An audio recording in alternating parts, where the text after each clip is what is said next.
Knon 89.3 FM in Dallas and Fort Worth, the voice of the people. Business owners, tell KNON's listeners about your business. You can put your business or event on KNON. KNON currently has space available to run announcements for you. Tell KNON's listeners about your goods, services, nightclub, concert, or event. Help keep the voice of the people on the air while putting your information on the air. KNON's been named the #1 radio station in Dallas by both the Dallas Observer and D Magazine. Put your business with Dallas's #1 station. Call now for more information at 214-828-9500, extension 227, or extension 233. For more information, go to knon.org and click on the Run Spots on KNON page. It's a great way for your business to support community radio while letting more people know about you. We'd like to say good morning, good morning, good morning, good morning, good morning. It's good to be back. It's good to be back in the saddle. And thank Mr. Robert Petrie, and thank you, Reverend Ron Wright, for sitting in for me here on KNON. I'm Marion Barnett, your host. And just thankful for those men for giving y'all some good time on the air. And everybody, let me explain something. Everybody is welcome to call. I do not hesitate to say that. This is what it is. It's a talk show. It's a talk show. And those who want to talk, everybody, I mean everybody, I don't care who you are invited to call and talk on this show. I really hate certain things that have been said, and trying to do things that's not correct or say things not correct. No, I don't feel that way. It's my show, and I don't feel that way. So you can always call me and call my show at 972-647-1893. But let me say this. We got so much going on. We got so much going on in the community. So much and around the world, really. This Ebola crisis. I want to look at this perspective. So much has been happening to the African and African Americans here in the year 2014. Really, since President Obama been president, we're running from one crisis to another. We were there with the police shootings. We started, well, we really didn't start, but we had so many police shootings of unarmed black males. Then after, that's quieting down, that's gotten off the screen, then we went into the time where now the black football players in the NFL being kicked out. Now we've gone, this is taking that off the back burner. Now we're into the Ebola crisis. People, do y'all see a pattern? Can you see with the third eye? Look, the richest continent on the face of this earth is Africa. Why all of a sudden Ebola appears, in an epidemic form? I've been hearing about it for years. But now there are those who say that we really need to keep that third eye open, because whoever controls Africa controls the world, because all of the minerals of the world is on our motherland, our continent, where we come from. We have the richest soil on earth. We are Jews of dispersion. We need to learn it. It needs to be taught to us. And we find out who we are. God have allowed us to come here and become the most educated African on the face of this earth. We have all the expertise, all the skills, but we are allowing other nations to exploit our homeland. We're allowing China to go in. The U.S. now is involved. Now everybody's jockeying for a piece of Africa. But us, we who come from the land, this was a gift to us from God. And we are the only people that's not jockeying for our position. Now they're going to give you a disease and say, well, they scare you off. And I hear black people calling stations and saying some of the stupidest things on earth because they don't really know what's behind this. They don't see with a third eye. Why is everything bad coming out of Africa? Or they said AIDS came from a monkey in Africa. Now they're saying this came from a bat that some woman ate and passed it on. All kind of stuff, all foolishness. But one top scientist said that this was developed in a laboratory by one of the American pharmaceutical companies and sent over there. I wonder about that. Could that be true? 972-647-1893 is the number to call. 972-647-1893. The plight of the African here on planet Earth. Let's go to line 3 and say good morning to Casey. All righty. Good morning, Casey.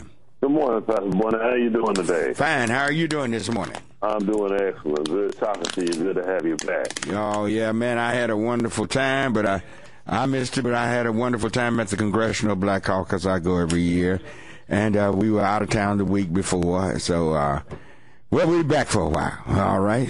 That's wonderful. That's wonderful. A couple of things I want to talk about this morning is we had a great workshop on how to get out to vote this past Saturday through the Dawson Examiner and Molly Belt. There's an initiative that's been developed called We Vote.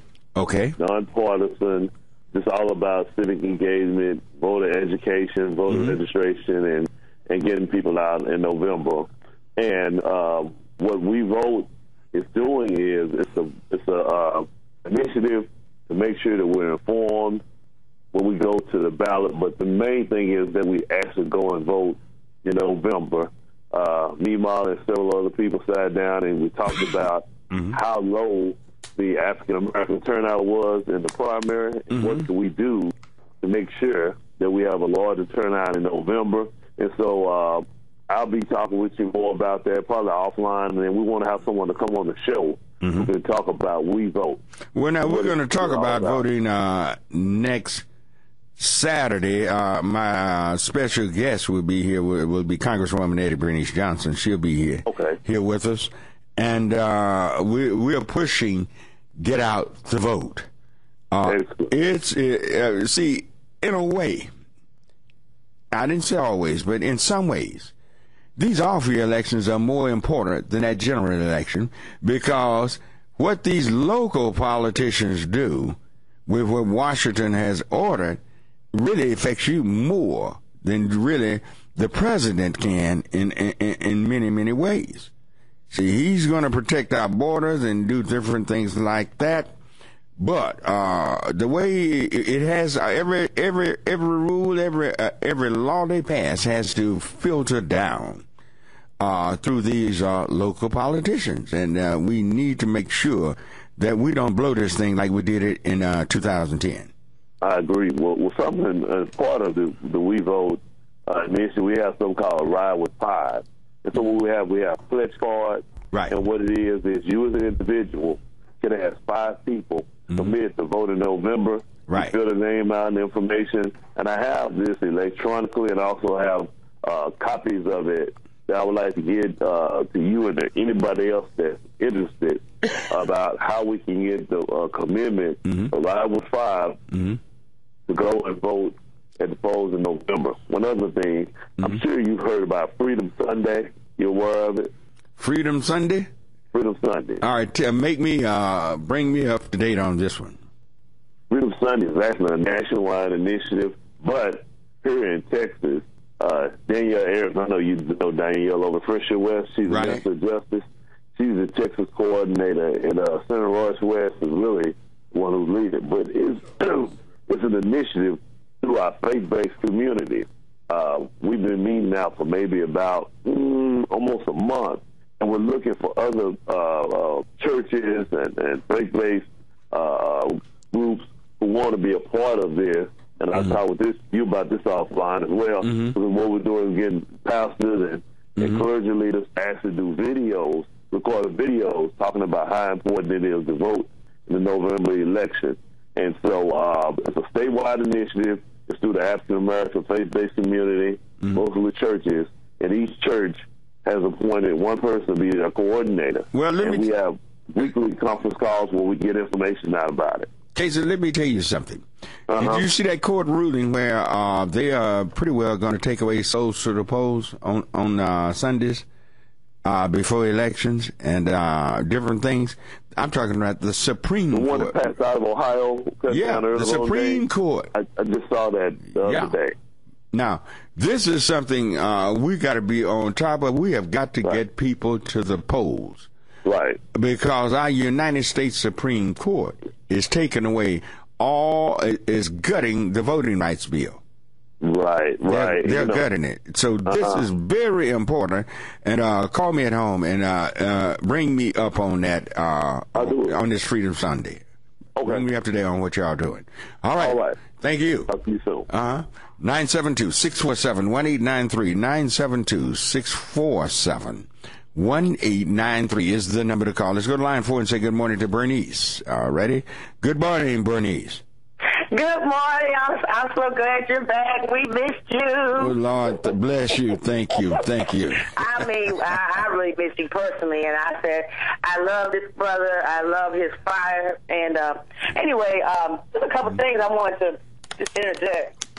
I said, first of all, with the vote, getting out the vote, I said, with the things that's going on in Ohio and other places where voters are being told, now with the higher court saying, we are not going to allow you to vote like you normally vote. You sign up, and then you can vote right there. They're doing everything to take away. And my question is to the leadership of the Democratic Party, where is the outrage? You know what, Bernice? I've been thinking about the same thing. There should be some kind of outrage with Democrats. You're right. There has been no outrage over the voting. There's been no outrage over this guy jumping the fence and running into the White House, getting into the White House, and then 3 days before that guy's getting on the elevator that's not a part of the White House with guns on, convicted felon. What is the Democratic leadership doing? Yeah, I'm just wondering about this. And I was lying there thinking about that last night.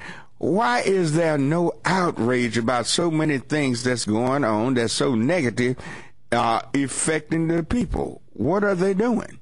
But it's ironic, but they can get out and they send you all these emails saying, we need you to vote. Do you stand with us? Do you petition? But where are you when it concerns real issues that pertain to real people who are the ones who help you get elected? Well, they always sending me cards for donations and different things. Really need, I would like to see some of those leadership people to come to your show so we can call them or have a town hall meeting, because we don't want just another meeting so you can get our vote. We want a meeting of accountability, answer the hard questions and not questions that you want to put out there so you can dance around and just put on a horse and pony show. Anyway, move on. So I said, now going back to this ISIS thing, I said, now Lord, my heart goes out to those families. I mean, I don't like to see people being beheaded. I don't like to see people going around murdering innocent people, their own people. It's inspiring, because the Bible talks about that. In these last days, these things will happen. These are the beginning of sorrows. But at the same time, I go, what they're doing over in the other parts of the world is cruel, and it is hateful, and it's driven by hate and all that negativity.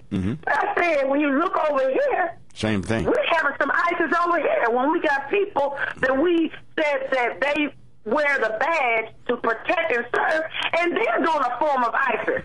Right. Slaughtering people on people are holding their hands in the air. Did you see the guy that the policeman pulled over? He pulled into a station or a store or something there. Policeman told him to go to get his driver's license. He reached in the car and got his popping a pistol. Use that pistol and just start shooting. And then the video showing that the man was just getting his wallet, and the man with the badge was shooting. And I said, where's the outraged Democratic Party? Where's the outraged Republican Party when you see injustice like that going on? But like I said, they making excuses for him, said he was afraid for his life, and he told the man to get his license.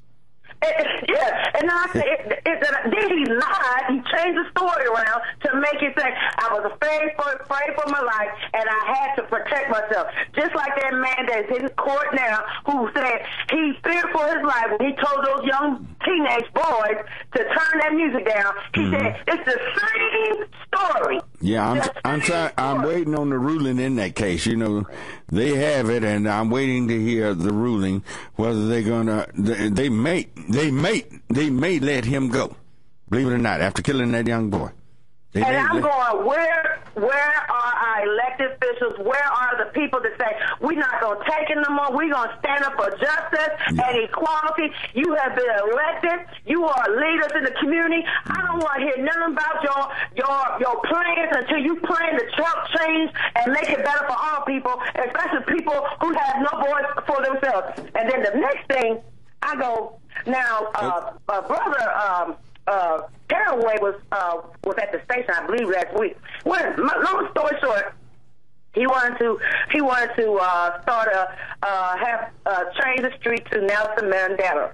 And I said, that's all fine and dandy, but why can't we use funds in a more intelligent way to put it to job training, real job training, where all these schools that have been closed down and put these schools into making them to training centers where people are actually learning to have a new skills so they can use those skills to be out there and compete in the global market. I don't understand that, but you want to tear down houses.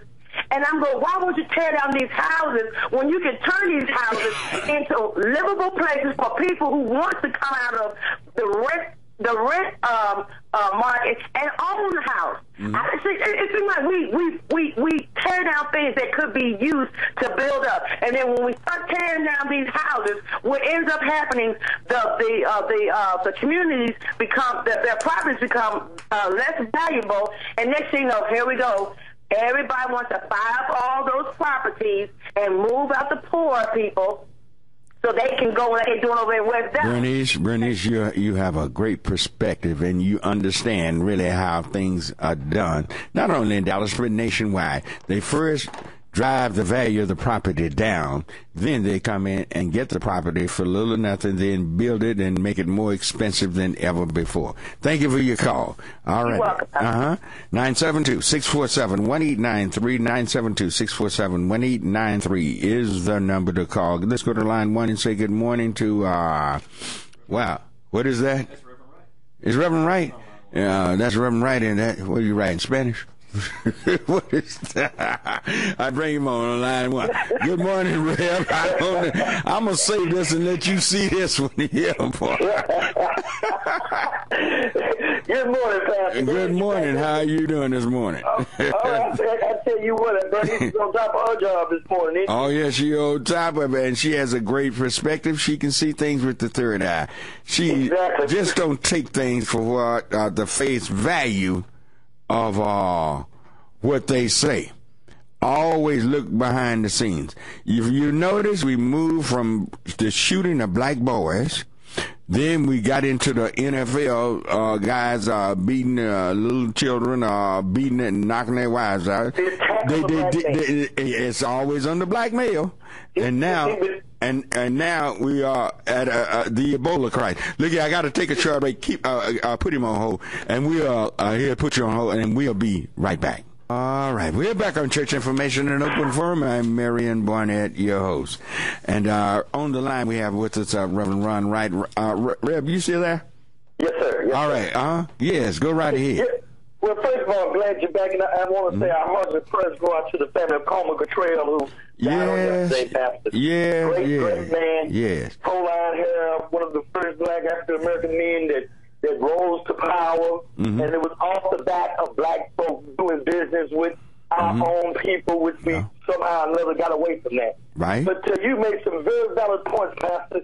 This is nothing but a genocide take. Where did Ebola come from? Where did herpes come from? Well, now, this top scientist, I think he's from Harvard, said it came from a pharmaceutical company in the United States. They sent it over there to create this factory to make billions. To take that country over, because that's where all the oil is. That's where all the gas is. That's where everything is. Gold, silver, oil, uranium. all the natural resources of the world is the only place on earth where everything is found. Is in Africa. This is definitely an attack on the African American community, and those all of us, as a matter of fact, should be up in outrage. And then all of a sudden they allowed a man to come back to the city of Dallas, and now the Kawhi kept his city. He even visited over in South Dallas over on Dolphin Road around by the airport. And well, but Rev, they locked the man, that's his family, they locked up in there. They said the place was contaminated, but they did not allow them people to leave until yesterday. So they said it's a 21-day incubation period. Right. Well, how are they going to calculate it now? Since they were locked up in that area, because say someone did not contact something with Ebola until yesterday. Right. And then that incubation period would be longer for that person. But to me, that's awfully cruel and harsh that you're going to tell me the city of Dallas, the state of Texas, the United States of America could not do something for these people. It took that many days to get those people moved into a place, that has that team. They've always bragged about it, the Dallas Fire Department and all of this. You have the military, you have all the most powerful nation in the world, and one of the richest city, if not the richest city in the world, couldn't get those people protected. They made them locked in that apartment. Something is wrong with this whole situation now. We just brought back doctors from there with Ebola and they cured them immediately. Well, and that's another thing. Why is it Americans that get that jab, get cured, but the Africans are just dying like flies? Well, this is an attack on them because there's a large population of Africans in the United States now, and they are becoming, they're wanting to stand up and become a voice, and this is an attack on them. Right. African Americans. So they realize that they bought most of our political people and the rest of our generation, and they divided the black family. So the American African Americans ain't gonna do nothing. But this next group of African Americans that are from Africa could become a threat, could become a voice because they have quite a few of the jobs and they are powerful. And this just is another attack on all this. They're demonizing the African. Absolutely. They're demonizing the African American. They say you're a thug if you're making millions playing football, so you're nothing but a thug.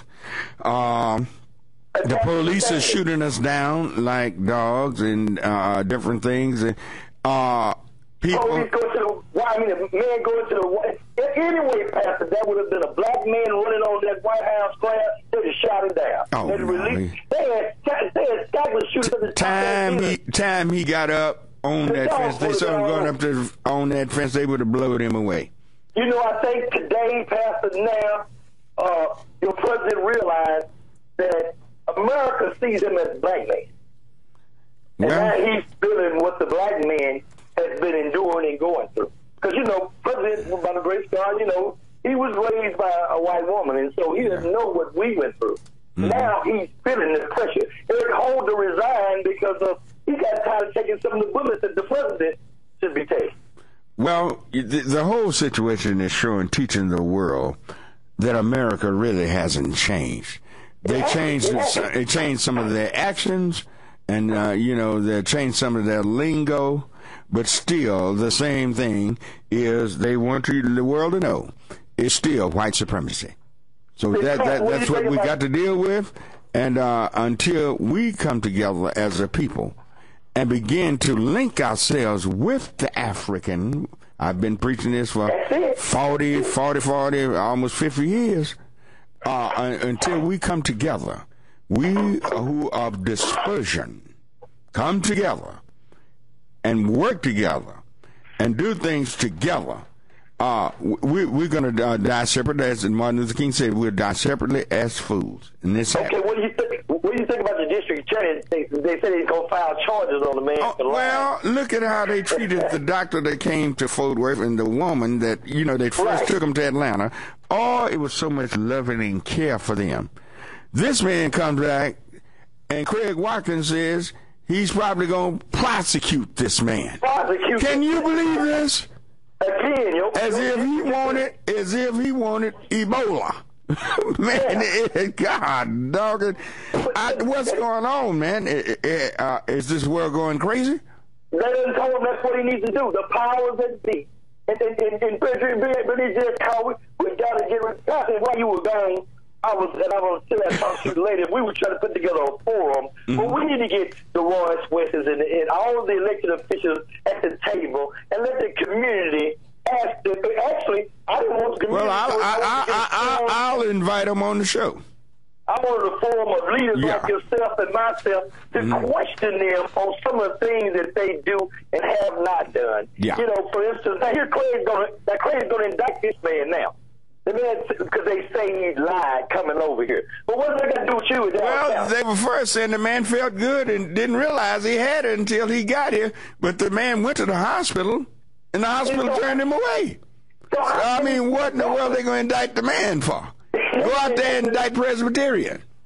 There you go. Because Presbyterian accepted him. Yeah. And didn't know. And let him go. Yeah. All right, I got to run. Thank you, Doctor. I'll call you back later. Call me back later, All right. 972-647-1893 is the number to call. 972-647-1893. What was that? Line 2's name? All right, let's go to Gerald on line 2. All right. Good morning, Gerald.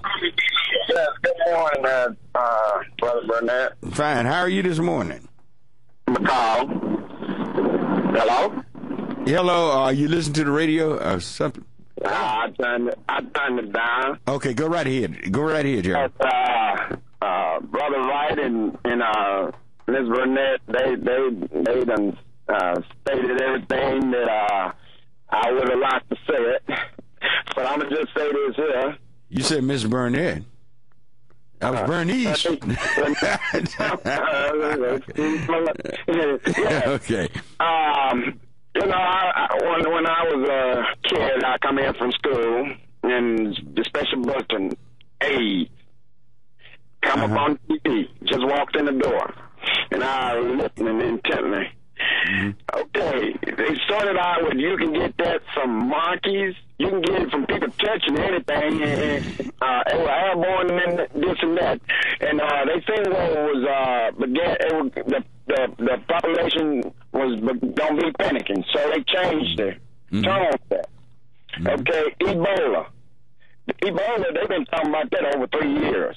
I know. I heard Ebola. It seemed like that's been 10 or 12 years ago. They had come up with something. Well, what was that mad cow disease called? What was the name of that? You remember that? I don't right now. I'm just saying this here and make it fast. You know, we as black Americans, when have the lion start retrieving and not returning back to the battlefield? You know, we retrieve to regroup, but we ain't returned back to the battlefield, and the enemy haven't stopped chasing us. No. Oh no, he's never going to stop. Never stop. He will be relentless always. Our problem is we want to stop and rest and relax. No. We don't have time for that. We have got to be on top of our game 24/7. God never put us in place to relax to where we just get lazy. No. What I'm saying is this here.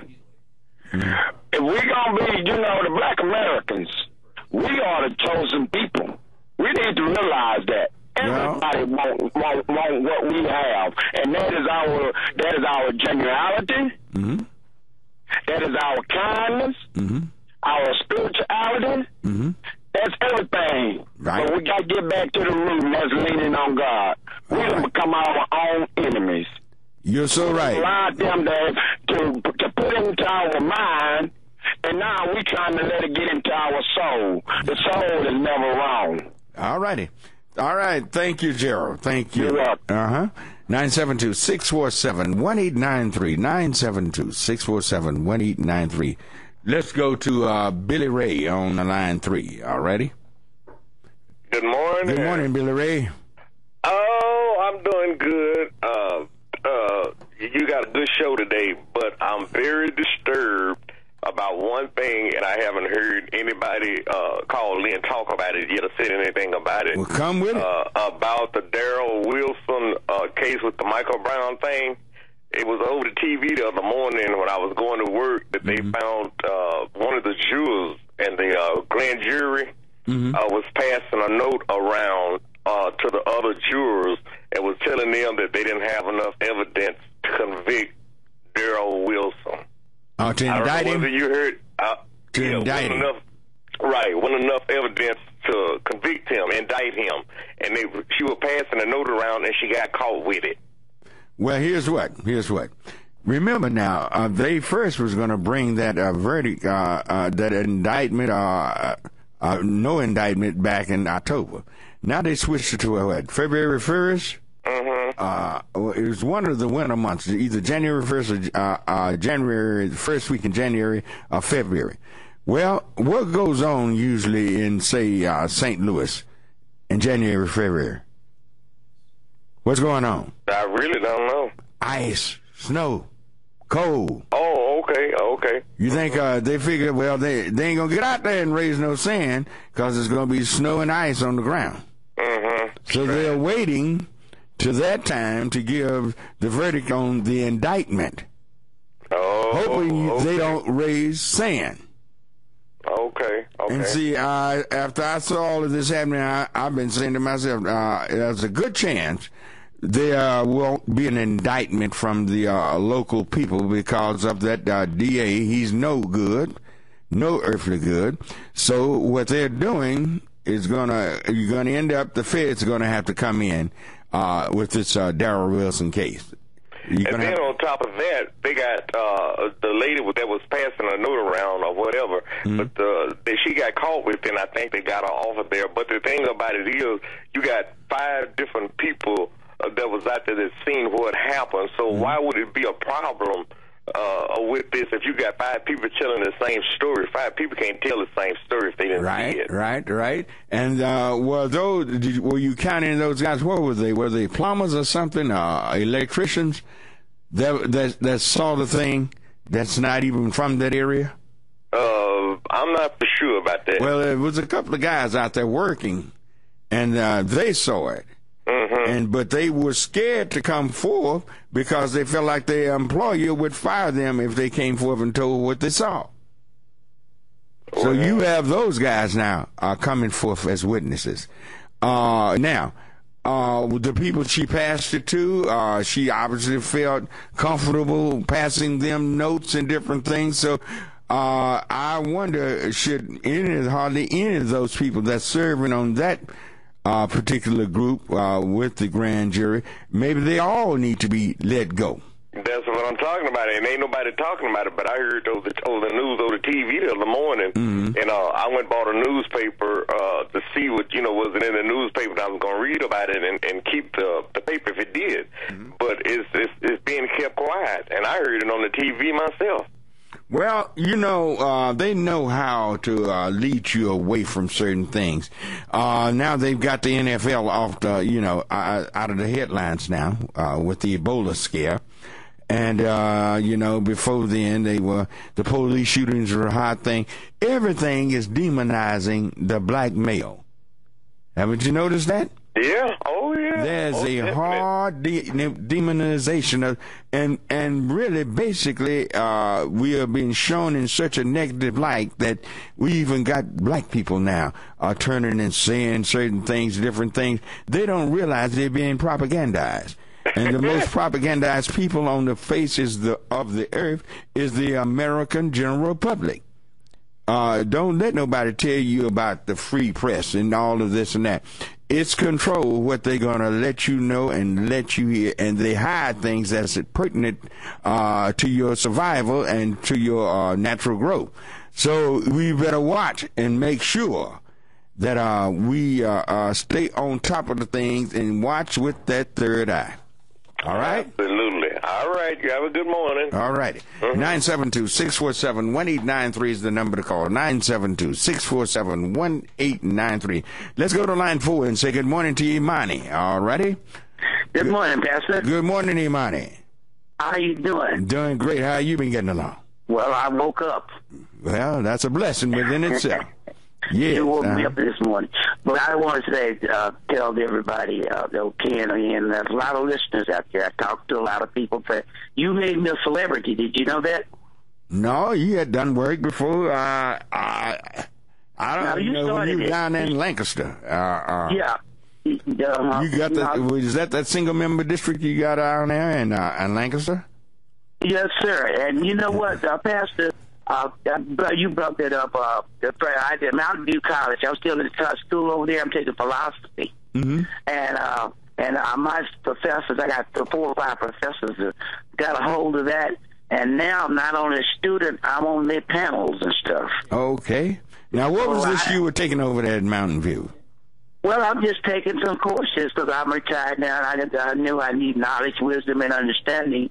Mm-hmm. I needed to go back to school, and a couple of professors, especially Hispanic professors, that got a hold of that, and now they are. I didn't know I did all of that, but they said you changed that whole southern district when you had that lawsuit. Mm-hmm. And the black people are the ones that they don't even know my name, you know. Mm-hmm. But that's all right. I don't worry about that. I did this for God and my own from God. I did this for God and my people. Mm-hmm. So, but that's the best way to do it. Because if you want to get things done, the difference between an activist and an activist that get things done, you have to have God with you. Well, I've been blessed. You got to be the servant. You got to be the servant. And you start bragging. Yeah. And then, like I say, the Hispanics and everybody, LULAC, I had me on the boards and stuff. Mm-hmm. They understood they understand what I did. But my own people, they see me all the time out there. They don't even know. Like I said, I got a couple of honors, but nobody cares. But I don't care either because I got it done. Yeah, and that's the main thing, to get things done, get it done. People never give you any accolades. God knows who did it, and God knows all about it. And, we thank the Lord for allowing it to happen. That's the main thing. You thank the Lord for allowing it to happen. And when you're doing things, just seeking praise, no, it's not going to happen like that. It's just not going to happen. And people, just sometimes they overlook the ones who do the most things for them. And this is just a part of life. It's a part of life. Well, it's a part of living. I tell you what, I'm up against a short break, and we'll be back in just a moment. Yeah, I'm up against a break. I got to go. I want to tell you something. I stay on the phone. All right, we're back on Church Information and Open Forum. I'm Marion Barnett, your host, and you can call us at 972-647-1893, 972-647-1893. Let's go to Tony on line 2. All righty. Good morning, Tony. Good morning. How you doing, Rev Barnett? Fine. How are you this morning? Okay, I'm glad you're back. Oh, I'm glad to be back, Tony. Yes. Mm-hmm. The mayor, Mike Rollins, to the ball this time. He always talk about Dallas this, Dallas that. Don't get me wrong, Dallas has done a lot of great things in the past couple of years. Mm-hmm. But guess what? Mm-hmm. He didn't, he didn't corn off the apartments. Mm-hmm. Some other things he didn't do. But my thing is, then he get in his little community group. now they have a response. Mm-hmm. He was prepared. And he'd be called on the carpet for that.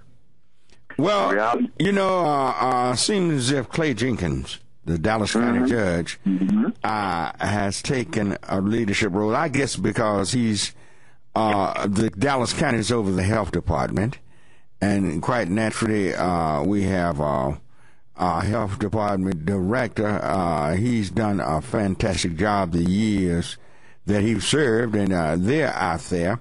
But now, I don't want to say people let your guard down. But I'm wondering, why is the media playing this up so big? I wonder about it. Is it as bad as they say it is? I'm wondering about this. Seems like here in America, everybody that gets this stuff seems to survive. Mm-hmm. And I'm wondering about why are all those Africans dying?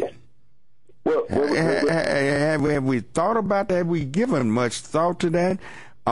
We can go and do everything else to people. You let something happen to one of those oil companies, happen to somebody that's got plenty of money over there, we can rush right in and take over. Why is there nothing going on? It seems just letting people die. Well, Reverend, look at it this way. He outsmarted everybody. He knew he had it. I'm going to just give him that credit. He knew he had it. He got here. He went to the hospital. You think he knew he had it when he came here? Yeah, I think he tried to get the the cure. And what happened was... Well, I think what happened was that he came here and got sick. The way they first reported, they said he felt good and everything, and when I fell to the hospital after feeling, I think, catching a cold and just feeling bad. Now, this was several days after he had arrived back in America. But the report said that basically he helped someone who had Ebola in Africa. So he helped a dying relative. He knew he had it. I mean, if you touch someone, people sweat.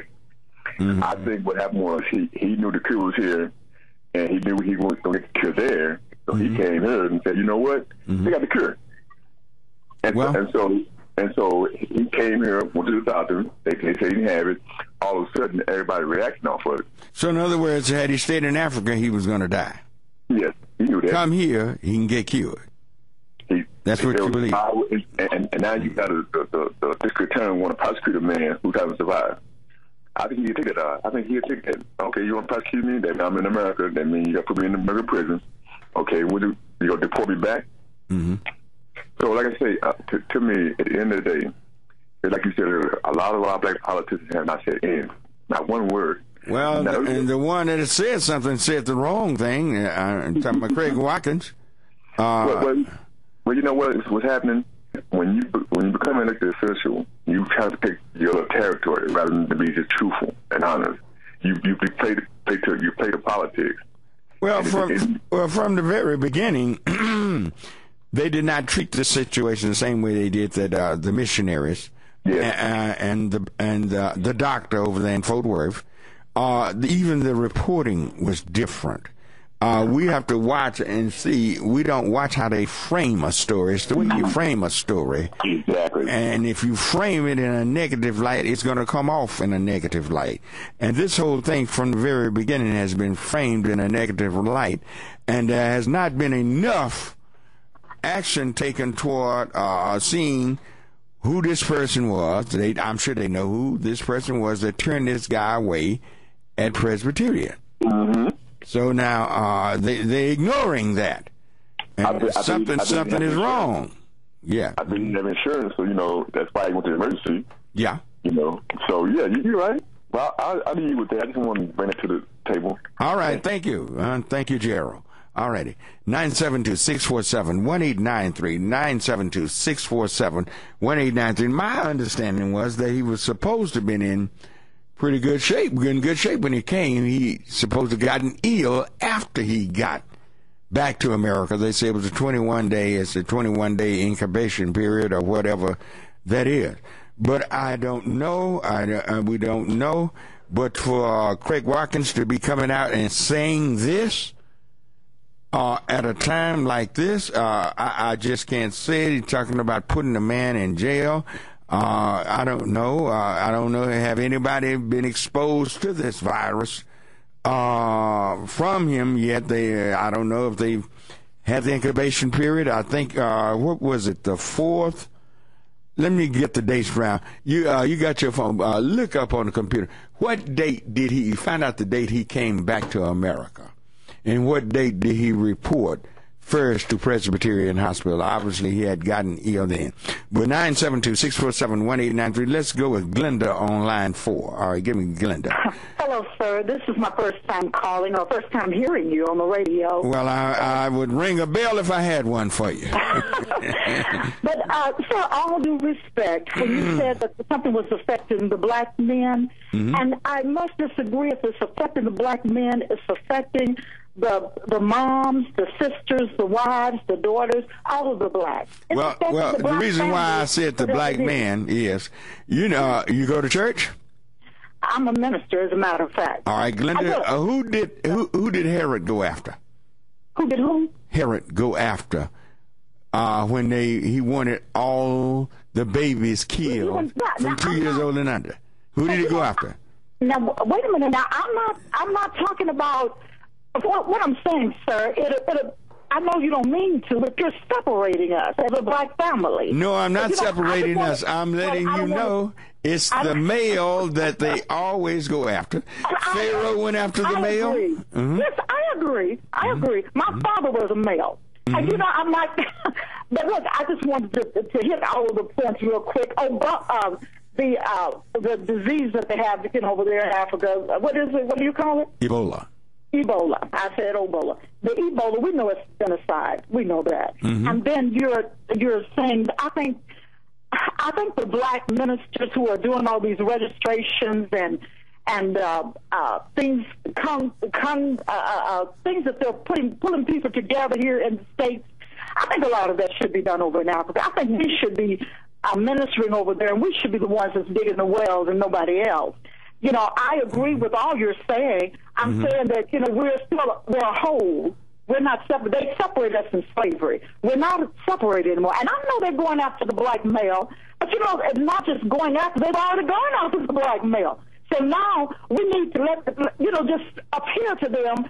You're affecting our families, not just the black men, but our families. Because when you touch a black man, you're touching multiple families. Multiple people is what I really mean. You know, so I understand what you're saying. Yeah, they've been going. Herod went after. They killed all the babies. We know that. Jesus' babies during that time and Moses during that time. We know that. You know, but I'm saying, even so, I think we need to keep in mind that we want the black families. You know, when they affect one of us, they affect all of us. Oh, definitely so. Now, definitely so. Well, if you felt like I was separating the family, believe me not. You didn't need to, because that's the way I talk too. All of us talk that way. Yeah, it's attacking the black males. But, you know, when we look at it, that's what the white man wants us to think. They just after the males, but they're after all of us. When they touch that male, that messes up our economy. Yes. The black economy. You know, us. So that's what I meant. I know you didn't mean it, because, like I said, that's something I say. I say, yeah, you attacking the black man again. But that's the whole family you're attacking. All righty. Okay. I love Thank you, Glenda. Thank you so much. Bye-bye. All right. Bye-bye. All right. 972-647-1893. All righty. When we get it together, we're going back after Black Hawk. We're going to Black Hawk. Okay, here's the information we got. September the 19th, the adult patient boards a plane to the U.S. in Liberia after being screened for the Ebola symptoms. He passed that screening. Okay? That's on the 19th of September. They probably wouldn't let him leave the country had they known he had it. All right? September the 20th, the patient arrives in the United States. September 24, patient shows up first symptoms of Ebola. That's 4 days later. All right? I thought I was right on this. September 26, patient seeks initial medical care. That's 6 days after he arrived back. Okay? September 28, patient admitted to Texas Health Presbyterian Hospital, Dallas. No, I thought I was right. He didn't know he had the virus. And if you came to this country or came home or wherever, he lives here and didn't know he had the virus, why would you want to prosecute this man? Something is no. Come on, Craig. No. Now, you need to get up off of this. You need to get up off of it. 972-647-1893. I tell you what, we got a doctor on. Bring me line 2, Dr. Edwards. Bring me Dr. Edwards on. Good morning, Doc. Hey, Rev Barnett. How you doing? Fine.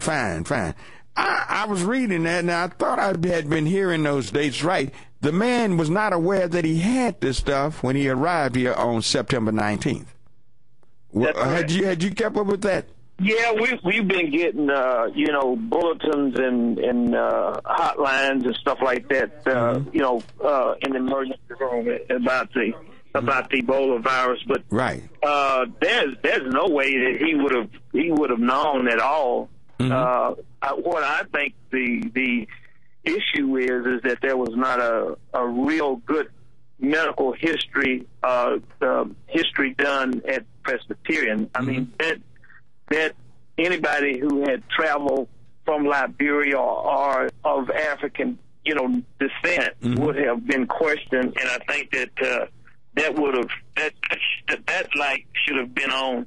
But Rev Barnett, I agree with you that they have we give people flu vaccines all the time every year. We do the flu, and we still have 4,000-5,000 people a year die of flu. So, right, yeah, well, there are thousands that die of flu every year.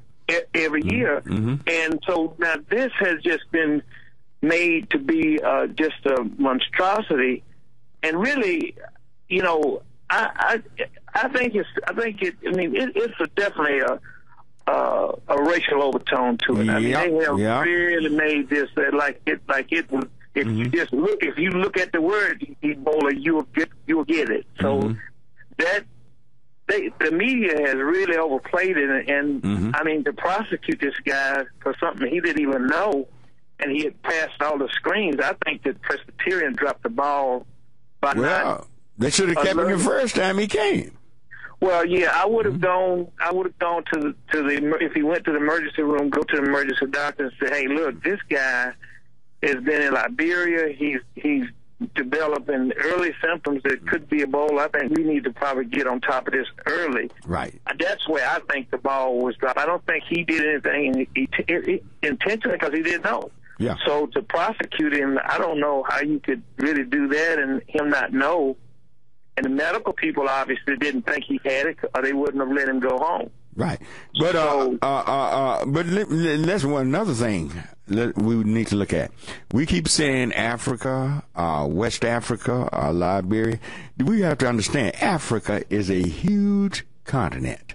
It's correct. A continent. There are people that are thousands and thousands of miles away from this particular situation that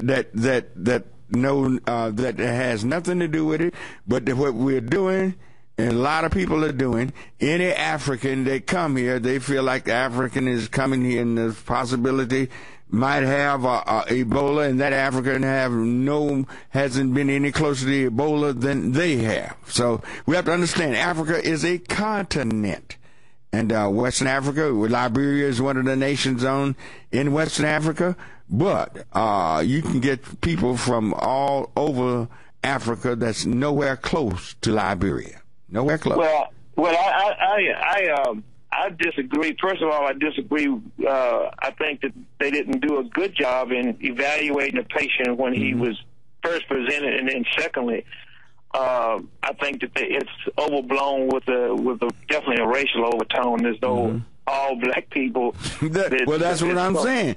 Everybody from Africa is a possible case, and these people that Africa is so huge. You got people that live thousands of miles away from Liberia that still live on the African continent, who has nothing to do with it, hasn't been exposed to anything, but they're going to demonize, watch what I tell you, the whole African continent. That's what they're doing. That's what they've done, yeah. So I agree with you 100%. All right. Look here, where do you think Ebola come from? Oh, I would think it was probably, generated pretty much like the HIV virus. I mean, it's man-made, I think. You think it's man-made? Yeah, I do. Yeah. All right. Thank you. That's coming from a physician, a doctor. All righty. 972-647-1893. 972-647-1893. Which one is next? Did we ever get Black Hawk? No, bring Black Hawk on. I meant to get Black Hawk when we came. Black Hawk, are you there? Yeah, hello, buddy. How you doing? Fine. How you doing today? My heart goes out to the 12 family. I'm going to tell you, he died. Yeah, and you know, Comer was good people. You're talking about a good man. He did a lot for our community. He made a lot of money, and he gave a lot of money away. Oh my God! Well, but please listen. A security guard was killed at Costa where your church is, right? Stay out, remember? Yeah, that's a situation within itself. That was a hellhole. I had predicted it, and we had meetings with the police. We've had meetings with Thomas Jones and everything, and different things. That's a created hellhole. Give a damn about black people. Hello? Yeah, I'm here. Yeah, I didn't understand you. Okay. They don't give a damn about black people. Police. Okay. Did you understand? Huh? Okay. Say it again, Black House. I missed it. Don't give a damn about black people. Oh, you're right. They don't care. They can kill us because I tell you what, I passed there, and you see the police all parked there. You have groups of them over there shooting dice, others drinking, prostitutes flagging cars, drug dealers flagging cars, cops sitting there looking at them, laughing, talking with them. So, what do you expect? I don't know. Yeah. Rev Barnett? Yes. Somebody at the Stewart post office has been going in my mail. At the post office? Yes, Stuart Simpson.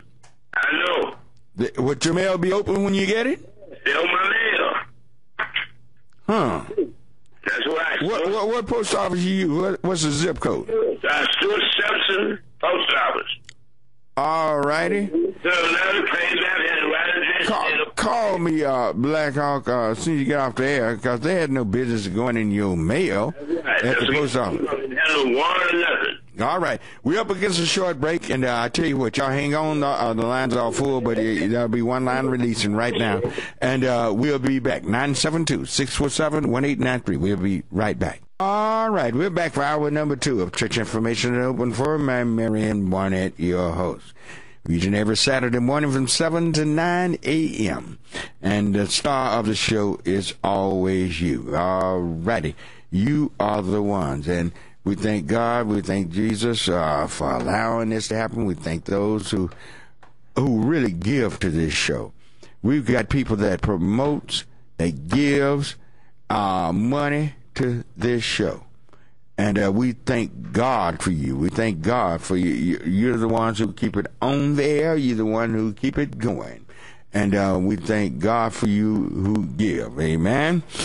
And I really appreciate my audience. Now, I cannot say that enough, how much I appreciate my audience. You can always, I mean always, call me on the air.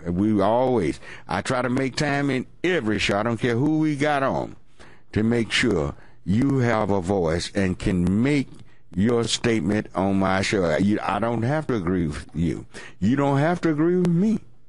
But I want to make sure you have the airtime to make your statement. All right. 972-647-1893 is the number to call. Let's go to line 1 and say good morning to Eddie. All righty. Good morning, Eddie. Good morning, Reverend. Eddie, you've been in Africa and been going there and dealing with Africa, 20, 30 years or more? About 30. Tell us, what is it you think going on? Well, I've seen in certain countries like Zimbabwe, when they want to divest, what they call parastatals that are owned by the government. And the indigenous people, the majority, don't have money to get into things like the stock market and own businesses, etc. So the IMF, the World Bank comes in and they take over everything, control the economy. And I would suggest that this is associated with what I would think is medical genocide. Okay. You know, those areas of Sierra Leone, Liberia, etc., were all colonized by France and England because of the wealth in that part of the world. And just coming back to the question was asked what the name Ebola, it's named after a river in the Congo. Okay. The Ebola River. Yes, Ebola River. There's a book out, and there's a DVD out by a man named Horowitz. It's called Emerging Viruses. Is this the guy that said this was created by an American pharmaceutical company? Yes, sir. Yeah, I was trying to look. We've been trying to look that up because now I heard this in Washington, and it seems to be very popular on the East Coast that this guy is telling the truth, and it won't any of the scientists or anybody refute him. Nobody refute him. Go right ahead, Eddie. I'm not a physician, but I looked at that evidence, and to me it looks line upon line. Mm-hmm. Man-made enzymes and viruses, you know. Mm-hmm. And it all comes down to the wealth. They were talking about the devastating wealth elimination that's happening in these areas. Now, I'll bet, you watch, the IMF, the World Bank will come in and say, all right, we'll take care of this, we'll give you this money, and then everybody will be in debt. Mm-hmm. As many of these African nations are. Sharecropping. Pardon? There'll be sharecropping. Sharecropping. Yeah, like we did for years, centuries in America. Sharecropping, you work the land, but you never own it and never reap the benefits of it. That's right. Mm-hmm. All those nations have vast wealth. You name it, diamonds, gold, on and on and on. Oh, yes, yes. And what they want to do is continually take out the raw material, make things in the West, and send it back to them. Oh, they can't even afford it. There are people I've heard in Ghana and Nigeria that have never even tasted chocolate, and that's where it comes from. Right, right. So, which countries that gives us the right material to make the cell phone work? It's one of the countries right there near that area. I can't think of it this morning, but they get the material to make that cell phone work right there in Africa. Yeah, well, that rare earth stuff, Africa is just wealthy. It's sitting at the middle of the world. I mean, look at it. You can see what's going on. And it is, in my opinion, created, man-made, and it has a long-term effect. I mean, they will plan and they will do whatever they can to take over these areas of the planet. Mm-hmm. Well, I'm glad, glad to hear somebody who travels there all the time and very familiar with what the goings on the African continent. All righty. Thank you. Thank you for your call. Thank you. 972-647-1893. 972-647-1893 is the number to call. Let's go to line 4 and say good morning to Mookie. All righty. Good morning. Good morning. My first comment, I'm trying to decide if I should say anything, but it's actually in reference to the lady caller that you had a couple, 2-3 calls back. Okay. And I just want to say I always listen to you when I can, and you're always very respectful of women. Mm-hmm. So I just wanted you to know that there are women out here that understand what I get the call. Say what you say. And that's all I'm going to say about that. The other comment that I would like to make is I may be not understanding, but I thought this guy, the African guy from with Ebola. Yes. I thought that it was the reason they're trying to prosecute him or thinking about it is because when he was in Africa leaving, there was a document that you have to fill out, and he put no as the answer to had he come in contact with any people that had been sick or had Ebola. And what I thought I read is that he actually buried a person or two that in whatever little area that he was in, that they had Ebola and died. So that he actually knew that he had come in contact with these people, but when he filled that document out, he put down no. So I'll have to recheck my information. Well, we'll put it up on the computer here. I had heard that, but do you remember when AIDS first came out? People would, it's been a while, long time. Would be around people that had the HIV virus or had that. They would go wash their hands and everything. Mm-hmm. A lot of the time when these type of diseases come out, there's not a whole lot of understanding. Right. How they are contracted. Mm-hmm. And I don't know if he was really understanding of how maybe his being around him. I really don't think he would have done this had he thought that he would get sick and could possibly die. Well, it depends on what type of principles he lives by. Well, I don't think he wants to die. He went to the hospital. So there's principles that you live by, and there's principles that other people live by, and they're not always the same. Yeah, but I don't think either one of us would have gone dealing depending with on people. how badly he wanted to come into this country, and No, he lived here. No, but I'm talking about he wanted to come here. I'm talking about while he was there, depending on how badly he wanted to get over here. Well, and he knows that they have a protocol that says you can't leave if you've come in contact. Now, and he'd already made contact with relatives in this country. I don't know, because but Joe, was it on there that they checked him on the list that we had here? You put up on the computer. He's looking through it right now. It said that they screened him, and I don't know if this checkoff list was a part of the screening, if they screened him physically. It's a lot of things we don't know, but to come out so quickly and to say that he possibly will prosecute this man, to me that sounds like number politics. Well, now is not the time. Now is not the time to play politics. Yeah, they're going to make an example of him either way it goes, because they don't want other people to be trying this thing.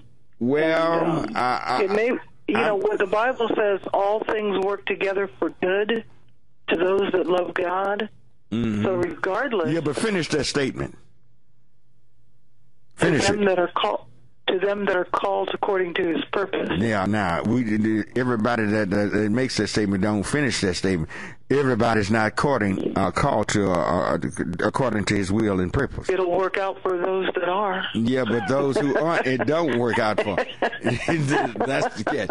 All right. Them that ain't, well, them that ain't. All right. That's what we're here for, is to try to get them that ain't to become them that are, right? Right. Well, God will take care of that. Joe, did you find that? We're looking it up. We're going to look up. We're trying to get. Sir. Thank you for the show. Thank you. We're trying to look this thing and get the dates and everything. I don't know. He might have known, but he felt good. He felt he got sick. According to this list, the way they date those dates, he did not come down and start feeling bad till he had been back in the U.S. 4 days. So he might have felt, well, I got away. I got away clean. And a lot of people didn't know about the incubation periods and a lot of different things. We can put a lot of things on people after the fact. We don't know what happened during the time that things were going on. All right, 972-647-1893. Let's go to, wait a minute, Matata on line one. Let's try, Matata. Is that who? Matati? All right, let's ring Matati on. All righty. Good morning, Reverend. Good morning. How are you?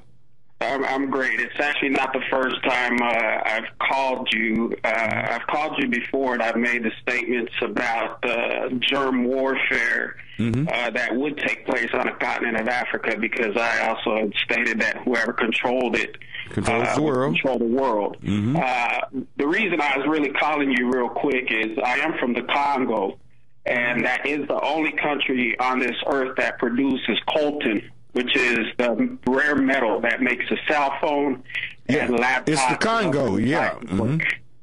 So even, the brother that called about the IMF, I mean, the same thing is going on in the Congo right now. And the people that have been going against Kabila, we had protests with more than 3,000 people, and he's actually carried out a few assassinations over the past weekends. To keep the democratic movement subjugated. But at the same time, the American government is working alongside with him, because he is trying to be a lifetime dictator, which the people, we don't want him anymore. But as far as he's in power, the U.S. government and different entities, they pay him and his entourage. So he's being propped up by America. Yes, but he is also the son of the son of the former President Kabila, who had followed after Mobutu Sese Seko. Right. And supposedly Joseph carried Joseph Kasabubu? Joseph Kabila. Kabila. Well, now, where was Kasabubu from? He was also in the Congo at the same time with Patrice Lumumba. Right. Okay. Yes. And that's when Mobutu had the CIA agents carried out the assassination of Patrice Lumumba, chopped up his body, and threw it out the plane in different parts of Congo, as well as submerging other bones and stuff in acid. Well, now, this thing going on, where do they say, what are the people there in the Congo, where do they think this virus started? Well, I actually have a relative that's in the medical field, and when it first broke out in the Kikwit area, it was stated that it came from bush meat, whether it was a field mouse or, the Americans are trying to say it's from a fruit bat. But we also believe it's germ warfare, because I was actually trying to pull up an article. I said my father, which the U.S. agency is saying that HIV was actually discovered between 1920 to 1950, but the first report was reported in 81. But we all strongly believe that it was a CIA operative to take out the population. Right. Well, and when you follow documents, because what I had asked my father, who retired from the medical industry, is that I'm very international, and I've been around different cultures, such as Asians and South Americans and Hispanics. Now, these people eat fruit bats, they eat dogs, they eat bush meat. But why is it that Ebola only comes out of Africa, but we're not seeing it come out of Asia or any South American countries where the people are eating the same things? Well, are there any fruit bats in America? No, not that I know of, unless somebody's keeping them as a pet, Right. But I mean, every time we come up with something, it seems now it's coming out of Africa. Ever so often we have they'll call it the Asiatic flu. Well, they have had the German measles, but most of the detrimental things that are coming now are coming out of Africa. And you got to wonder. Yeah, and that kind of goes back to the book by I think it was William Cooper, Pale White Horse. There's actually a page in there with the documentation, a photocopy of a statement by the CIA government and lab scientists that made HIV in a lab, and their operative was to take it to Africa and inject it, because when I was a child, my father explained HIV to me. And he was working with the state and the church, and he was going to conferences in South Africa. The symptoms have totally changed of HIV. But what's amazing is I think what happens is that I'll die believing this. They make these chemicals and they put it out on the poor people. But see, these diseases, they don't discriminate. They look for a host in a body. But the minute it starts attacking people, and people that are of a different gentrification, that's when it becomes an issue. Because I'm still trying to understand, just like this journalist that caught Ebola. Okay, why isn't he being prosecuted? What dead body or what fruit bat did he eat? But yet we want to make an example out of this brother from Liberia. Right. You're so right. Look here, I'm up against a short break, and y'all can call me at 972-647-1893. I'll be right back. All right, we're back on Church Information and Open for my Marion Barnett, your host.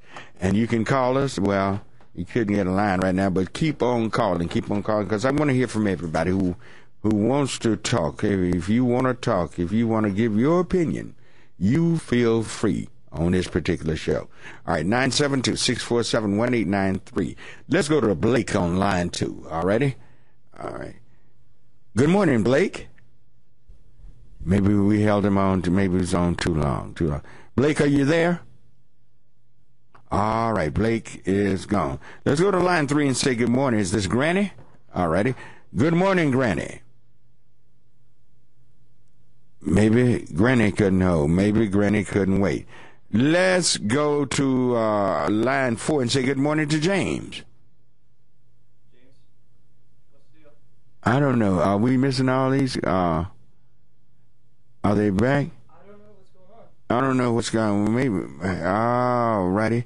Bring me up line 1. Let's just see if we can get somebody on the air. Good morning. You're on Knon. Good morning, Rev Barnett. Okay, good. Good morning. I was thinking, wow, what has happened here? Yeah. My name is Willie Dennett. Yes. And I'm here on the line. Okay, and, good. I missed you on you, but you had 2 people that filled your shoes pretty good, but they left the tips untouched, so you'll have to finish filling that out. Oh, well, they did a fine job. That's what I'm saying. They did a beautiful job. Reverend Wright and Mr. Petrie, they always do a good job. These are men that I can leave my shoe in their hands, and I don't have to worry about it, and I can trust them. Yeah. That's right. Yeah, about this Ebola issue. I think that disease is a manufactured disease. Well, I'm gonna be with you, Blake. Let me see. Wait a minute. Which call? No, James. Is it your name, James? Right? That's Willie. Actually. My name. No, this is Willie. I'm sorry. Oh God, I got so many. Okay, Willie, I'm with you. Where did he come from? You know, this caller that's bringing fruit bats are ate all over the world, and in a lot of nations, nobody ever gotten it before. So they always coming up with some mess about AIDS come from some green monkey. Right. You ever seen a green monkey before? I've never seen a green. All the monkeys I've seen are not green. Well, that's what they say. Oh, no. Okay. Yeah, okay, Rev Barnett, but it's going to be all right. We just going to keep everybody lifted up in prayer, and everything's going to be all right after a while, because this is an attack on the black people, and we are so much against each other. That's why nobody else respects us. Yeah, we're turning on each other. And in New York, second, this is why I'm very upset with our district attorney. We're even coming out with this because he's talking about prosecuting the man. First, let's get all the facts of what's going on. I already told him where he had been. Right. He surely didn't hide anything, and to me, if he told him he'd been in West Africa and had been there, and he was feeling sick, had symptoms, and they still sent him home, well, what more could he have done? That's right. He couldn't do it. It was out of his hands when they sent him home. Right. All right. Thank you, Rev Barnett. I won't take up no much time. All right. Thank you. All right. 972-647-1893. 972-647-1893 is the number to call. Let's go to line 4 and say good morning to Laura. Hi, Reverend. Hello, Laura. How are you? I'm doing fine. I've never been in this station before, so I feel so like, I don't know, I'm really nervous, but I'm going to talk. Oh, just go on. We're sitting in the living room with you, and we're just sitting down talking. That's all. That's the way we do it. I'm in my office. I am from Cuba. Yeah, I'm a black woman from Cuba. And you're probably not going to like what I say, Reverend, but to me, I have a different opinion from everybody else. To me, okay, go right ahead. That guy brought the illness in the United States on purpose, because if he knew he was around people with Ebola and he came over here, I mean, I don't understand why he didn't tell his family, hey, I was around people, I think I have Ebola. Can you call the ambulance? I'm not going to be up there. Call the ambulance and let him know that I have Ebola. I'm not coming out of this. Okay, why would he not go around, not tell them? Why would you just keep it anonymous and just go around everybody he possibly can, hug and kiss on everybody he possibly could? Why would he even go to the hospital? What reason did he go? Well, because he was afraid for his life. Not too many people wants to die. Well, that's my whole thesis on the whole thing. If he's going and realizing that he's going to contract this disease, seemed like he would be committing suicide to me.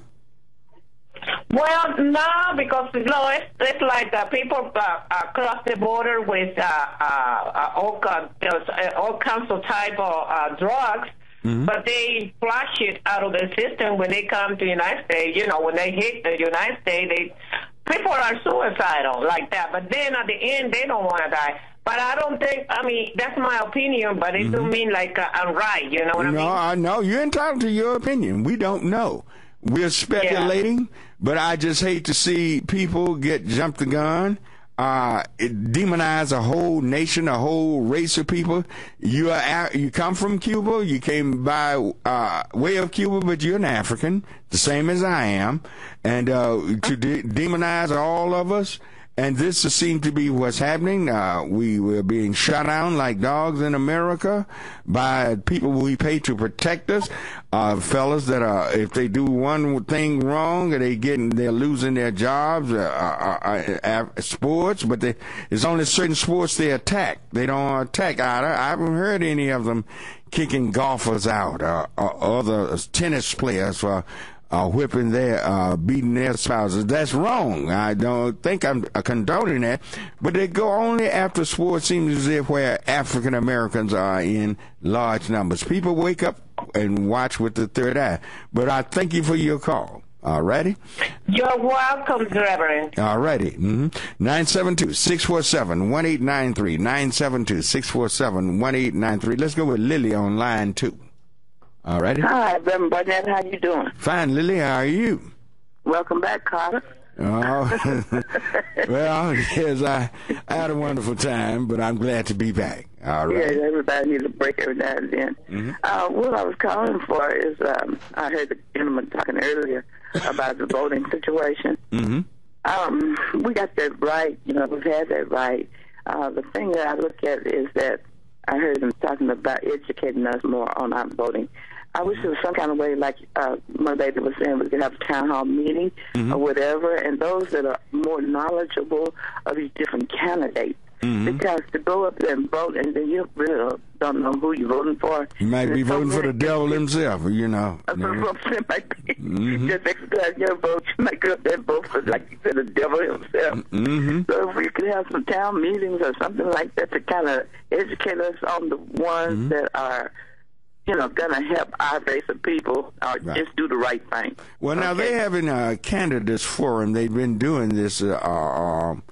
The Bell family been doing this there in Fair Park on Monday nights, and we'll get that and try to get you all that information. Tell you all who they're going to have, where you can get a chance to even talk to the candidates yourself. But we're going to probably try to get. We'll probably go in and do it. I usually try to stay away because it's always a candidate would turn us down. And when they hear the show and hear another candidate on there that's running against them, they go crazy. But they wouldn't show up. So that's why I haven't had many candidates in the last 2 or 3 years.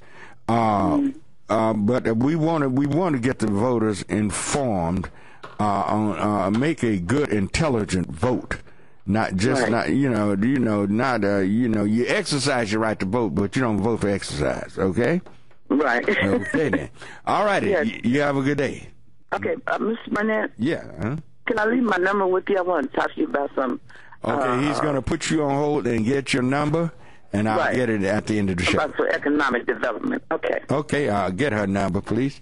All righty, 972-647-1893. Let's go to who's that? Rodney on line 3. All righty, let's go to Rodney. Good morning, Rodney. Good morning. This is Randy, but you can call me this is Randy. As long as you call me for something. Okay. Well, I'm going to have to admit, Joe's a good producer. He doesn't have the world's best handwriting. My God. It's no problem. Hey, you know, the whole thing is a really sad thing. We've known about Ebola since the 70s. Yeah, I've been hearing about it for years. Yeah. The developed world knew how it was the next thing to the bubonic plague. So it's not like the developed world. Well, the developed world has suddenly realized that we're all one small world recently. That's why we got all this stuff going on in the Middle East. We're scared of somebody living in a cave coming up over here and blowing up Dallas Cowboy football game. Yeah. How they going to do that, I don't know. And why we're so scared of somebody living in a cave who doesn't have a tank who doesn't have a battleship, who doesn't have a satellite that can blast you out of the sky. Why we're so scared of them, I really don't. Just because of their religious beliefs. Well, but another thing, a lot of these people sit on extremely rich soil. Well, we all know that, Brother Barnett. We know Nigeria has the purest oil in the world. The purest on earth. No sulfur in their oil at all. We know all that, but we've forgotten that, look, back in the day when they were Britain and France was trying to take over Africa, they weren't able to take over the central parts of Africa so easily as they were the northern and the southern parts. And the reason is because the jungle held many viruses that the Europeans died instantly from, that the people there had some type of immunity partially over their generations of living in that environment. So the issue of the AIDS issue, I mean, I'm not no physicist or whoever works on trying to figure out what a virus or a chemical is part of, but if AIDS has been out since 1980 or come to the fruition, because the gentleman said it was discovered in the 50s, but if AIDS has been out that long, and the debate has been out there that says this was man-made and not nature-made, why isn't that evidence been presented in 30? We're all still speculating on that. Where is the evidence on a piece of paper that's on the internet and Wikipedia, like everything else, that says, hey, we know for sure now that this is either an environmental virus or this was a man-made virus? Somehow we got even Wikipedia and the computers and everything are programmed by men. And I understand that, but men control the media. Don't fool yourself. We are so propagandized here in America. We think we're not. But we are propagandized, and just like you. You talk with a lot of sense all the time. Why should I kick your door down, Randy? Arrest you, put handcuffs, and march you out to your car because you in your house, minding your own business, and you decide you might want to smoke or marijuana or whatever. Why should I have the right to come kick your door in? People really haven't thought that through. That's where I'm going. That's where I'm going. So it does. There's so much mess. There's so many doctors that are black, white, Indian, Cuban. I mean, why hasn't another country, say Cuba, where the medical industry, we send people down there to get educations in Cuba. Right. Why hasn't Cuba researched the AIDS virus and figured out whether Well, what I'm saying is they might have, but the media is going to make sure certain things are suppressed.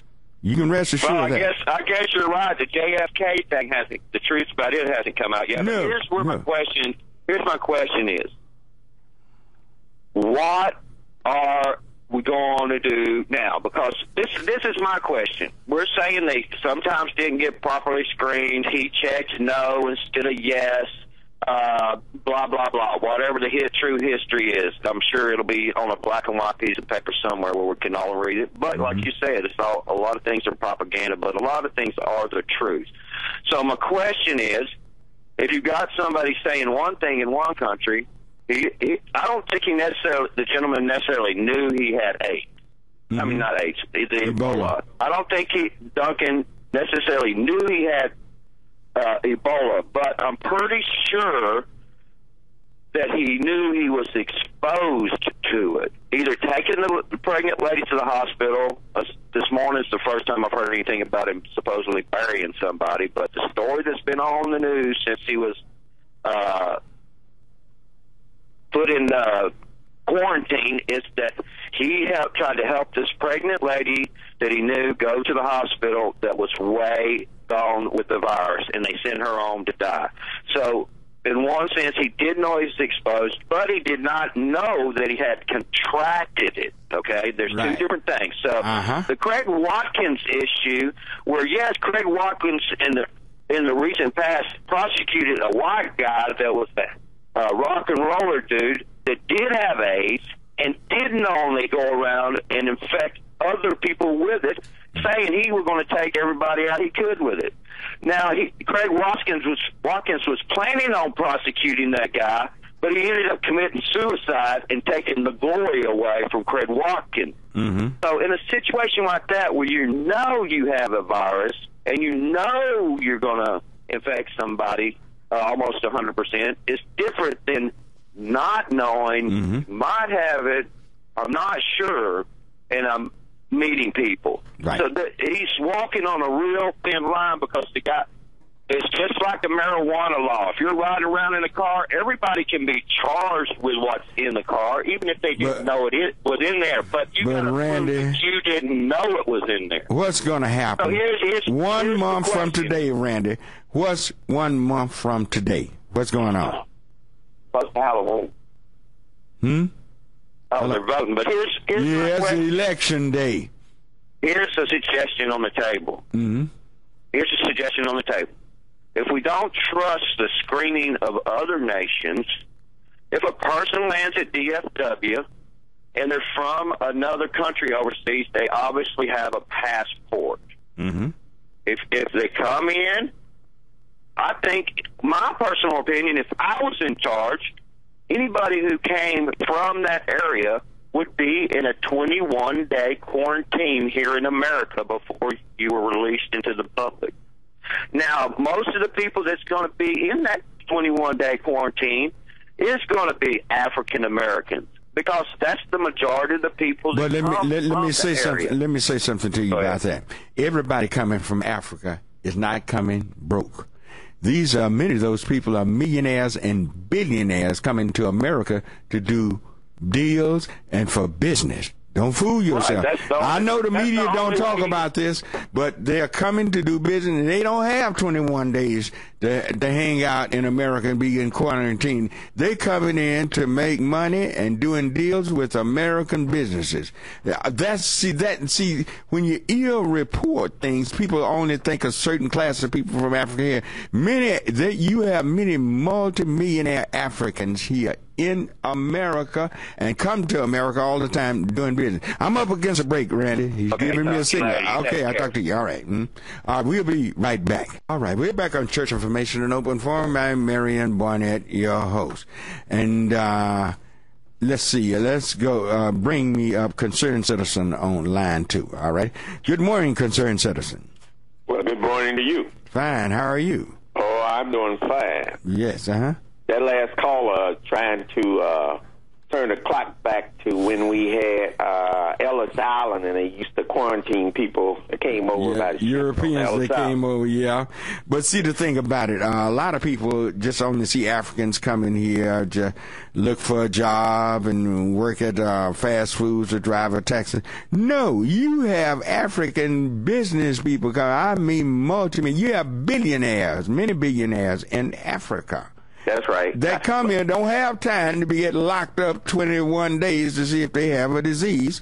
So there needs to be a screening process they say it lies dormant for 21 days. I guarantee you, if once advanced screening is done, they'll be able to detect it much quicker than in the 21 days. So these are the things we're going to have to deal with. And when it comes to that mighty dollar, you can forget it. The government can't stop it because big business want it. And don't be naive. Big business run this country. That's right. Nobody be naive. And the primary reason, I know there's a lot of politics going on around the Ebola, both from the district attorney's office and the mayor's office and all that. But my question, I don't know, you may have brought it up earlier on the show, but what about this Secret Service issue? Yeah, we brought it up. You did bring it up before? Yeah, but you go ahead. Go ahead. Make your point, because it is utterly ridiculous. Well, I was really calling to kind of throw the question out, because I know you were at the Congressional Black Caucus event last weekend. So, and that was the issue apparently that happened during that time. Be backstage when the president was going to speak, and they let some person on there who apparently alleged that they were a congressperson.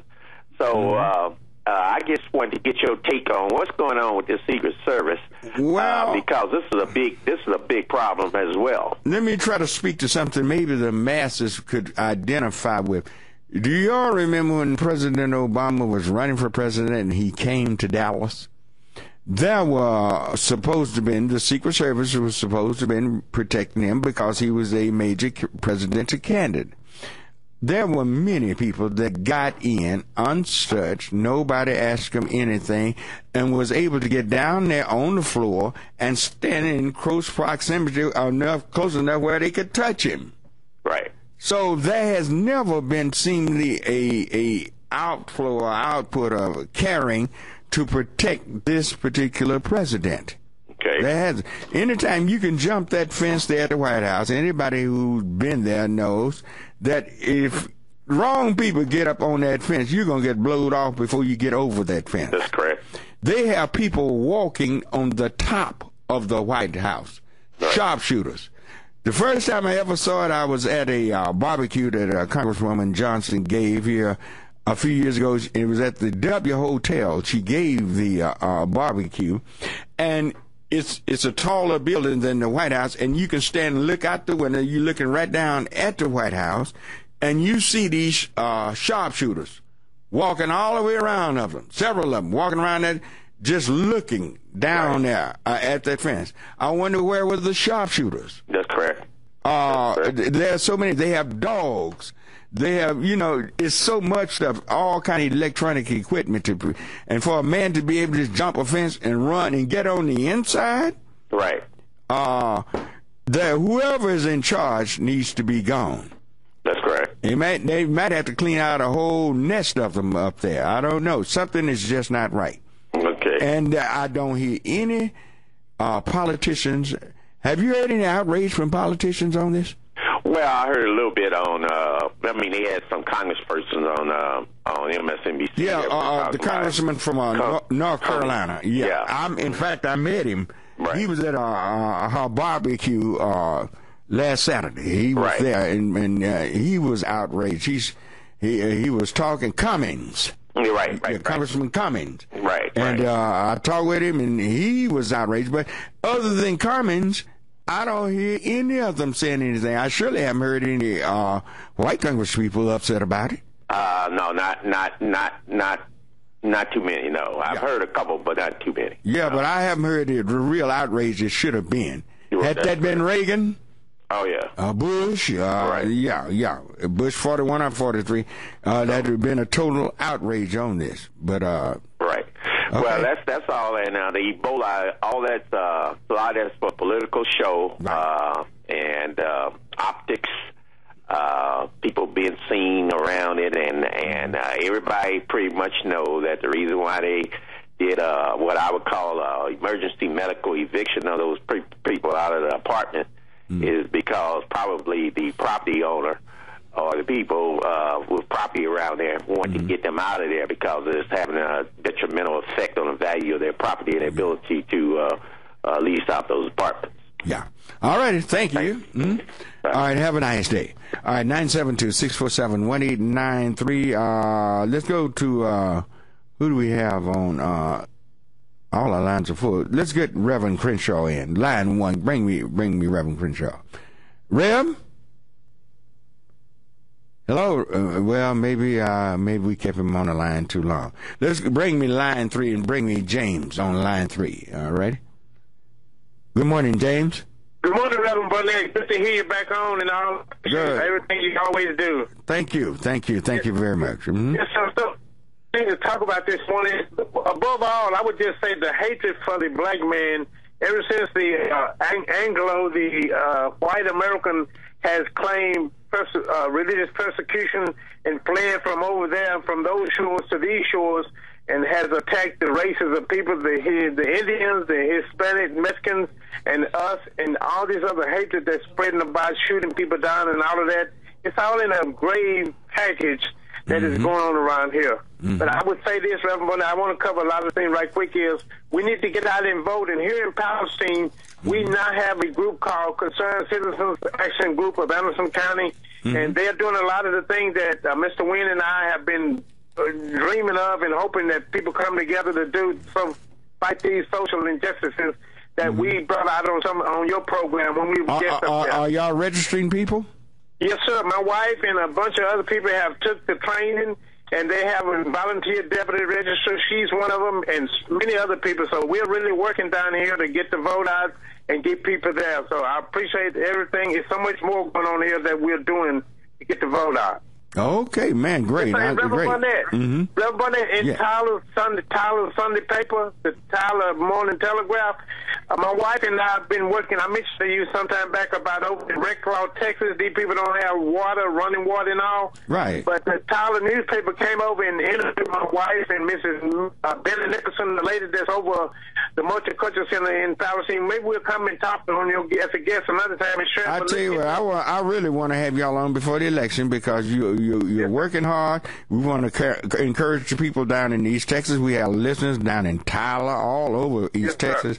I didn't realize we were so strong, but people have been calling me, and I've had people come to my church from East Texas, from Tyler, and different things. So we want to have a East Texas push, and some of you down in Tyler, I'd like to invite all y'all up to come and have an East Texas push to get the vote out on November 4th. All right? Yes, sir. Thank you so much for that. Okay. All right. Clears the line. 972-647-1893. Is this caller on line one? Bring me up line one. All righty. Hello. I'm very sorry I started calling. He came in late today, but I just want to mention one thing. With the Ebola, people don't stop to think about other countries. There's hundreds and hundreds of other countries around. Oh, yes. That eat food that we don't eat. They eat rats, dogs, and various other things. We have people in the United States eat dogs and different things like that. And you never hear of them having diseases. No. Also, you have countries that have open sewer lines, and you never hear of them having diseases coming from them. So this is very peculiar. Every time some kind of disease comes up, it's always coming out of Africa. Yeah. Very peculiar. Very peculiar. I agree with you 1,000%. All righty. Thank you for your call. All right, let's go to line two and say good morning to Joe. All righty. Good morning, Joe. Hey, Rev Barnett, how you doing? Fine. How you doing, Joe? Oh, great. It's good to hear that you got all those listeners out of East Texas. Maybe you're unaware of what big shoes you wear, Rev Barnett. You got a heck of a show, and you are very enlightened, and you bring a lot of informed stuff to the public. Well, we want to, in fact, I'm going to bring a lot of my listeners in here into the studio and let y'all talk over the air and air things on your mind. See, this is community radio. Hey, I'd like to do it, and also there's a plus there. It gives people a chance to see one another that we hear so often. Yeah. See, community radio, and we keep this as a part of the community, and the community has been good to my show, and they're the ones who keep me on there. Y'all keep me on there. So we want to, y'all might have some things you would want to get off your chest that I might never bring up. Exactly, and you've been good to us. What I really called for a minute is, I know you was going heavy on that Ebola thing, but that guy that called just a while ago said a lot of things that I had to say pertaining to the protection of the president. Do you recall when he was first running for office, when he first was getting started? Right. They started talking about giving him some Secret Service protection, and the Tea Party and the others came out in droves. Yeah, you're right. They're right. They did not want him to have protection. Exactly. That's right. The election is just getting started. You sure are right. This early in, they gave him protection, but what they were not telling the public is that he was getting so many death threats until they had to. Right. I mean, they were coming in droves. It leaked out later. And now this is very peculiar that you got all these close calls, and they lied about that person that jumped the fence and ran to the building. They first said that he ran near the White House. Then later they had to admit that he got into two rooms. Right. Now, this lady that head of the security that stepped down, and, we had to brief with the wrong person going to the banquet. He went to Brazil early in the year, and Secret Service members got drunk. Some of them was chasing prostitutes, got thrown out. Yeah. What? This is kind of strange, and it makes one beg to believe if there is something more sinister behind some of these close calls. Didn't something happen over in India somewhere at one of those hotels? also? I thought that was Brazil. I know it happened in Brazil, but seemed like they went to India and they were over there chasing prostitutes and drinking too. There's one country chasing prostitutes, another one where they just got sloppy drunk and acted a fool out on the street, and they had to ship them home.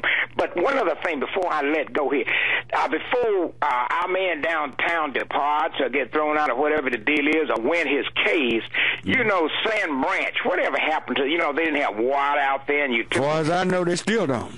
What's his status? I mean, is any move being made to correct that? I know they want to take those people in. Well, and that's what the people said they would rather do without water. See, I went out there several times. They would rather do it without water before they let those people come in and exploit them and take their property. Right, because St. Luke Community, the church that I'm a member of and attend, we were giving them water at one time. Right. And it got to the point, I guess it was too embarrassing, there were powers to be didn't want the water. Right. Well, now, I tell you what, now you talking about some strong, dignified folk, those people are. They're willing to suffer before they give away that valuable property out there. Because they know it's a land grab. That's what it is. And see, the city all out east, going out there southeast like that, the city is moving, it's building up out there. So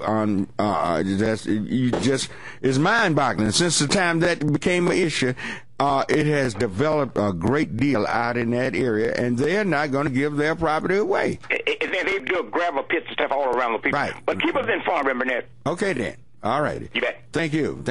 I tell you what, let's go to line one, bring Mr. Greg Barber in our SAT job line. Good morning, Greg.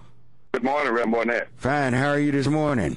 Doing fine. Right. Any jobs out there? There are some jobs out here this morning on the SAT job line brought to you every Saturday morning during church information and open forum here on Knon 89.3, the voice of the people. This morning on the job line, we have Boyd and Dairy is looking for customer service representatives asking you to apply online at www.apply.hrmdirect.com. Once again, that web address is www.apply.hrmdirect.com.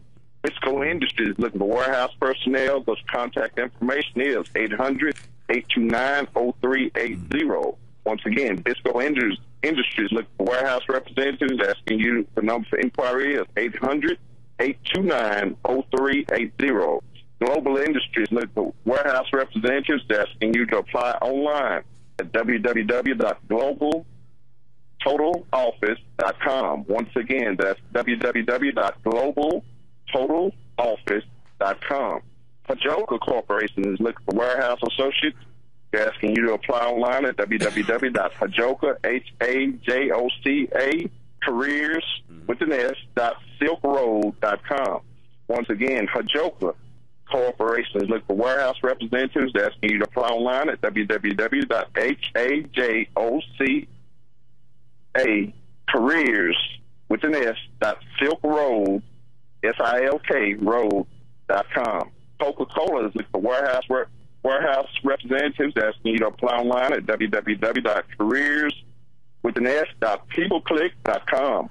Once again, that's Coca-Cola is looking for warehouse associates. Asking you to apply online at www.careers.peopleclick.com. Masonite is looking for production workers. They're asking you to apply online at www.masonite, masonite.com/careers with an S. Once again, Masonite is looking for production workers. They're asking you to apply online at www.masonite, masonite.com/careers with an S. You are a child-loving, patient, and energetic individual that would like to work in a daycare setting. The number for inquiry is 972-290-4995. Once again, that number for child care. You energetic and would like to work in a daycare setting, 972-290-4995. You're a person affected by addiction and needs assistance with your recovery efforts, or an ex-offender trying to make their transition back to mainstream society. Need assistance with job search. The number for inquiry is 214-634-2722. Once again, that number is 214-634-2722. Today is a good day if you're looking for a job to find one. Let me repeat that. Today is a good day if you're looking for a job to find one. Today is also a great day to get registered to vote. Monday, October the 6th, is the final day to register to vote in order to be registered and ready to vote in the November 4th election. Monday is the deadline. Get ready, get educated, get prepared to vote. With that, we bring our SAT job line to a close. Thank you, Greg. Great job as always. Also, call me. Come by my daycare this Monday. I will, because of such fast growth, we're hiring. I'm going to hire 2 people next week. Call me at 972-290-4995. Monday, come by. I'm going to hire some people next week. I'm going to hire them. All right. Got to get out of here. Got to run. I'm Senior Pastor of Heavenly Joy Church. We're located at Bruton and Masters. Come by and see us. Service beginning at 11 o'clock on Sunday morning. Sunday school 9:30. So may the Lord bless you and keep you. And you have a wonderful, wonderful week. Bye-bye.